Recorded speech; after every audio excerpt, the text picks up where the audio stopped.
News to India में आपका स्वागत है। इस वक्त हम मौजूद हैं ग्वालपोखर में, और ग्वालपोखर में जुलूस मोहम्मदी के मौके पर हुजूर पीर तरीक़त हज़रत रुकनुद्दीन मियाँ जो दानिश मियाँ के नाम से मशहूर है, हम सीधे तौर पर उनसे बात करेंगे। और जो आज का जो जुलूस मोहम्मदी है, यौम पैदाइश है आखिरी नबी हज़रत मोहम्मद सल्लल्लाहु अलैहि वसल्लम के, उसके मुतालिक हज़रत क्या पैगाम रहेगा पूरे आलम इस्लाम में?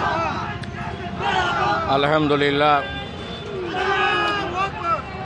आज जश्न ईद मिलादुन्नबी हुजूर पुरनूर जनाब अहमद मुश्तबा मोहम्मद मुस्तफ़ा सल्लल्लाहु ताला अलैहि वसल्लम की यौम पैदाइश पर तमाम दुनिया के मुसलमान मनाते हैं, और उसी सिलसिले की कड़ी ये उत्तर दिनाजपुर में तमाम मुसलमान मना रहे हैं, सेलिब्रेट कर रहे हैं। और ये बिलखुसूस पैगाम दिया जा रहा है कि हमारे मुल्क में इत्तेहाद और इत्तेफाक के साथ उस इंसानी और उस मोहसिन इंसानियत के लिए कि जिसने इंसाफ कायम किया, सियासी, इख्तिरासी और मजहबी जो इंसाफ कायम किया, और औरतों को हक़ दिलाया, बच्चों को हक़ दिलाया, बूढ़ों को हक़ दिलाया, बेवाओं को हक़ दिया, उन तमाम बातों को याद करते हुए हम ये जश्न ईद मिलादुन्नबी सेलिब्रेट करते हैं।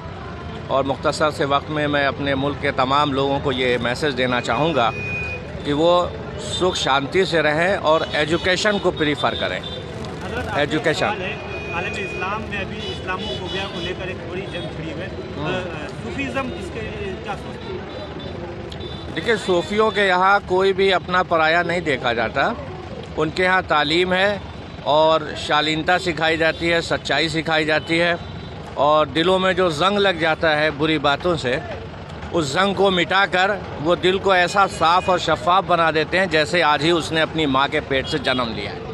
ये हुज़ूर सरवर कायनात की बहुत बड़ी खूबी और ये बहुत बड़ी कामयाबी रही कि तमाम सूफीवाद पूरी दुनिया में फैल गया और शांति अमन का पैगाम दे रहा है। बहुत बहुत शुक्रिया सरकार की। देख सकते हैं जो हुजूर दानिश मियाँ खुद इस जुलूस मोहम्मदी की रहनुमाई कर रहे हैं, और आप इस तस्वीर में इस वक्त देख सकते हैं उनके फॉलोअर्स काफ़ी संख्या में उनके साथ हैं। और एक अहम पैगाम जो इस पूरे आलम इस्लाम को उन्होंने देना चाहा है कि हम तालीम के ज़रिए ही पूरी दुनिया को इसमें कामयाबी हासिल कर सकते हैं, और जो अमन का पैगाम है वो हम पूरी आलम इस्लाम और पूरी दुनिया को देना चाहते हैं। ये पैगाम उन्होंने सीधे तौर पर एक्सक्लूसिव बात की न्यूज़ टुडे इंडिया के साथ। इसी तरह की एक्सक्लूसिव खबरें, इसी तरह की एक्सक्लूसिव बातचीत अलग अलग उलमाए किराम, अलग अलग सामाजिक सियासी लोगों से हम करने की कोशिश करेंगे और आप तक पहुँचाने की भरपूर कोशिश करेंगे। फिलहाल हमें दीजिए इजाज़त। उत्तर दिनाजपुर जिले के ग्वालपोखर से मैं ख्वाजा नसरुद्दीन।